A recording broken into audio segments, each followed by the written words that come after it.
creo que les está afectando la crisis en el sentido de que hay menos volumen de negocio en general.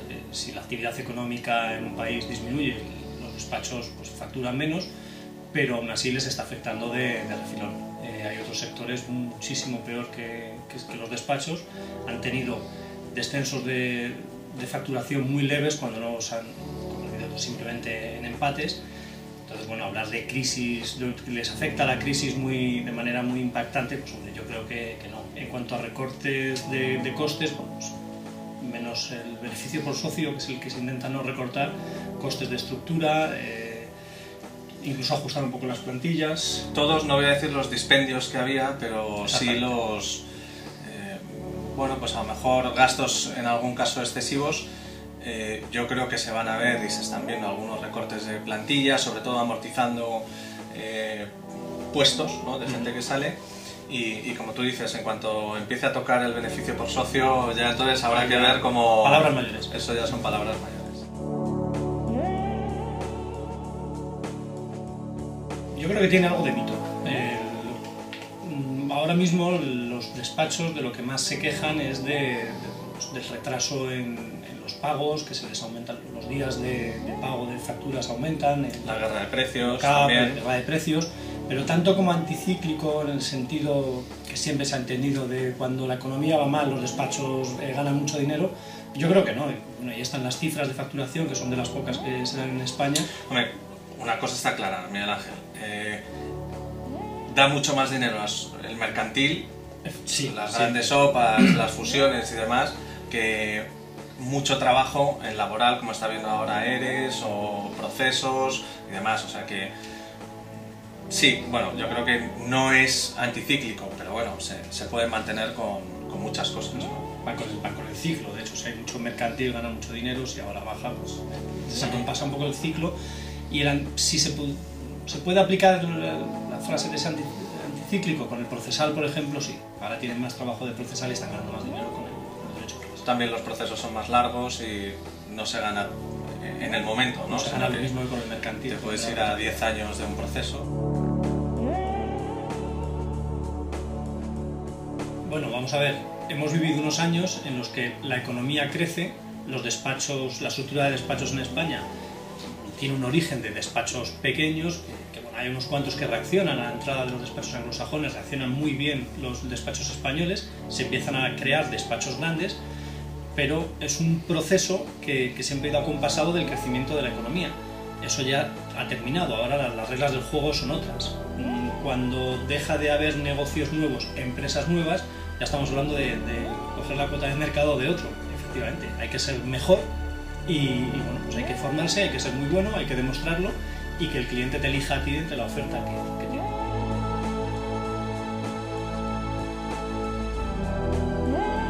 Yo siempre he sido muy crítico con si esta reforma lo único que hace es crear una barrera de entrada al ejercicio de la abogacía, a mí me parece mal. Yo creo que esto debe convertirse en una oportunidad, por eso a mí me gustan mucho los programas que veo formativos que incluyen algo más que pasar esa barrera de entrada. Y yo creo que los alumnos van a ser lo suficientemente listos también para, además de saber escoger a qué despacho ir a hacer unas prácticas, dónde tienen que ir a hacer un buen máster.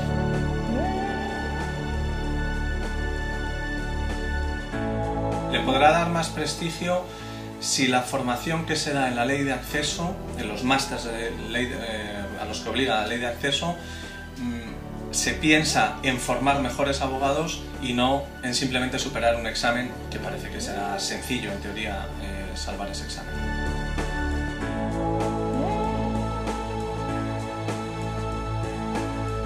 Yo creo que comunicación es básico para hacer luego crear una propia marca personal del abogado, el saber relacionarse con medios de comunicación, los temas de marketing, más allá del desarrollo de negocio.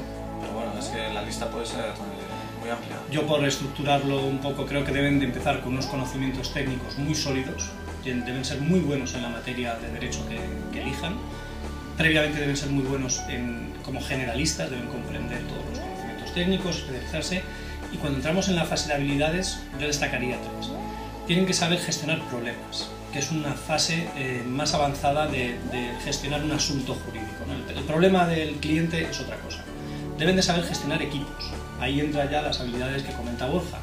Gestionar equipos tiene un componente de comunicación interna con tu gente muy importante.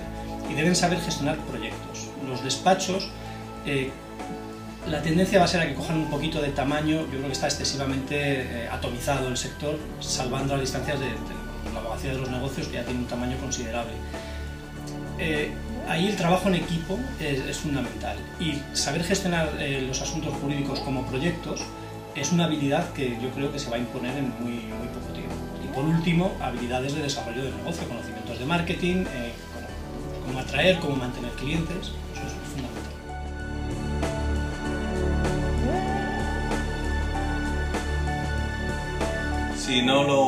Yo desde mi punto de vista, si no lo aporta, es una estafa, en el sentido de que simplemente habríamos puesto 2 años más de conocimientos jurídicos, técnicos, para los alumnos, que en teoría lo tienen que recibir durante el grado, ¿no? Entonces yo creo que tiene que ser así, es el momento, es la oportunidad. Luego, como decía antes Miguel Ángel, durante toda la carrera va a haber que esa formación ampliarla, pero vamos, es una necesidad. Yo creo que en esos 1 año y medio, 2 años, los futuros abogados reciban esa formación. Sí, yo estoy de acuerdo. Yo creo que de inicio tienen que saberlo, tienen que comprender qué es lo que se les exige en los despachos, porque se les habla de, bueno, aquí tenemos una... Ellos hablan de carrera profesional, y me gusta más llamar trayectoria profesional para llegar a socio, pero nadie les dice en ese primer momento qué habilidades hay que tener. Entonces, no me parece bien que se les exija una formación en desarrollo de negocio y que no sepan desde el primer momento qué habilidades hay que tener o cómo pueden desarrollar esas habilidades para hacer desarrollo de negocio.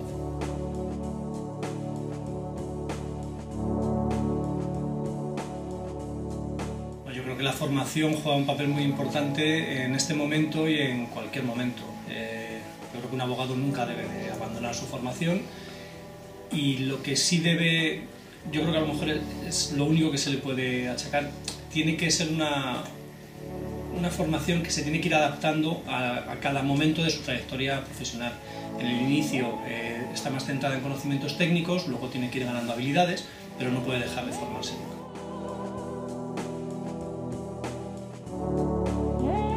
Yo creo que ahí, y la teoría no es mía, se la he oído a una persona concretamente de recursos humanos de un despacho, y yo creo que es muy importante. La ley de acceso con sus prácticas, estos másters de acceso con las prácticas, lo que va a hacer es dejar muy expuesto al despacho frente a los juniors, ¿no? O frente a los chavales que están de prácticas. ¿Por qué? Porque van a estar haciendo prácticas durante más tiempo, obligatorias, y los despachos van a tener la obligación de recibirles y de pues tenerlos muy cuidados. ¿Por qué? Porque si los chavales van a hacer prácticas a un despacho y nadie les hace ni caso, ese chaval se irá de ese despacho y además le dirá a sus amigos que allí nadie le atiende. Yo creo que los despachos van a estar muy expuestos, los chavales van a conocer muy bien cómo se funciona en ese despacho, y será una información muy buena para ellos a la hora de aceptar o no una oferta de ese despacho. Yo creo que una cosa clave es la mentorización, que los socios realmente se van a tener que involucrar en atender a los chavales, en enseñarles, en que vean papeles, en que hagan un trabajo de verdad que les sirva. Yo creo que esto además va a mejorar mucho el funcionamiento de los despachos, los va a convertir en mejores despachos.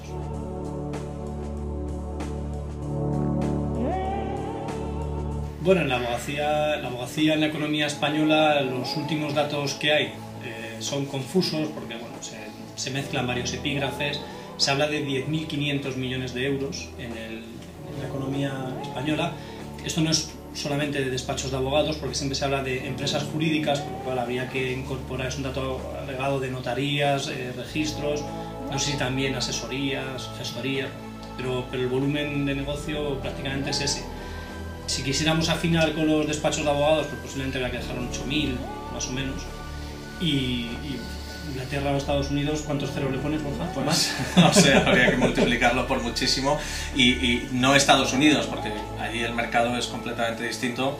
Y Nueva York, Wall Street, es simplemente más grande que cualquier otro mercado. Entonces, si unes ya todo Estados Unidos, nos perdemos. A Londres le pasa lo mismo, no es un mercado de Inglaterra, o sea, es el canal por el que pasan negocios de todo el mundo, entonces no son mercados comparables.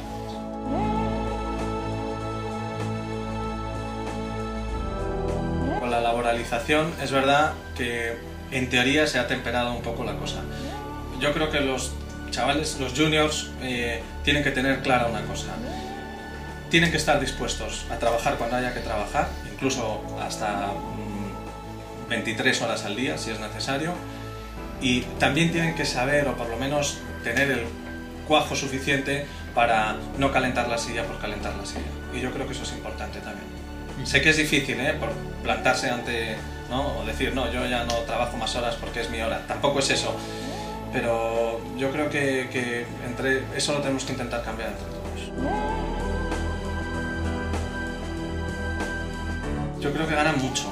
Yo creo que los abogados ganan mucho. Todo esto es, comparado con Ronaldo, probablemente ganan poco, pero comparado con otros sectores, pues probablemente ganan mucho. Los juniors en los despachos de abogacía y negocios están muy bien pagados. Digamos, en ese rango podemos hablar desde los 18 o 20.000 euros que pueden cobrar o pueden ofrecer despachos con una retribución más baja, hasta yo creo que ya se superan los 40.000 en algún despacho. La guerra por el talento es total y muchas veces el bolsillo o una gran oferta económica a un chaval de 20 y pocos años puede hacer que se decante por tu despacho. Y a estas retribuciones hay que sumar el componente formativo que tienen esos primeros años y el efecto que tiene en tu futuro profesional y en tu retribución futura, que es muy importante. Realmente en un despacho pequeño vas a ver cosas o vas a tener una responsabilidad mayor desde el minuto 1 que a lo mejor en un despacho grande, y eso yo creo que es una opción. Y también los alumnos tienen que tener claro que trabajar en una gran firma no es siempre el final no es llegar a la cima. Trabajar en un despacho pequeño, un despacho mediano, te puede, no me gusta la palabra, pero te puede realizar mucho más como persona, como abogado, que en una gran firma. Que tenga claro lo que quiere hacer en la vida, más allá del tema profesional, porque si tiene claro lo que quiere hacer en la vida, probablemente su carrera profesional irá mucho mejor. No dejará que le pisoteen, no se doblará ante circunstancias que por la edad tenga que aceptar o asumir, y yo creo que si tiene muy claro su proyecto vital, será más fácil el acertar en el proyecto profesional también. Yo le aconsejaría que lleve las riendas de su trayectoria profesional, que no se deje llevar por la vorágine del despacho, que es una vida muy acelerada, y una vez que entras en esa dinámica es muy difícil levantar la cabeza para reflexionar. Que lleven las riendas y posiblemente seguir manteniendo contacto con la formación y donde se ha formado y abriendo ese mundo, ¿no? que muchas veces, una vez que estás dentro de los despachos, cierras excesivamente tu campo de visión. Pues a lo mejor mantener más contacto con el sitio donde te has formado como abogado puede ser una buena solución para reflexionar de vez en cuando si tu carrera profesional o tu trayectoria profesional está yendo por el camino que tú quieres.